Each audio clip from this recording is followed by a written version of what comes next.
Ավտոտնակների մի մասը վարձակալությամբ են, վարչական շրջանի ղեկավարը բանակցել է վարձակալների հետ, իրենք ինքնակամ հանձնում են, քանի որ տեսել են նախագիծը եւ տեսնում են, որ այստեղ ամբողջությամբ վերահացվելու ժամանցի կամ հանգստի վայր։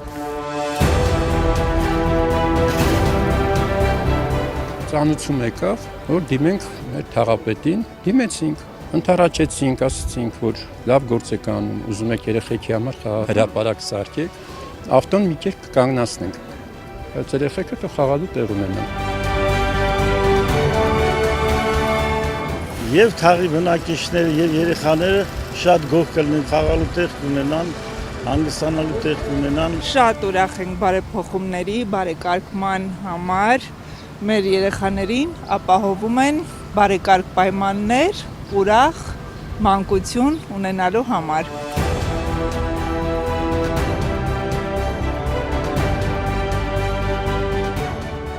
Քանդելով այս ավտոտնակները մենք հանրությանն ենք վերադարձնում մի հսկայական տարածք, այդ տեղերում մենք միանգամից ունենում ենք նախագծեր, որտեղ որ իրականացնենք բարեկարգման աշխատանքներ։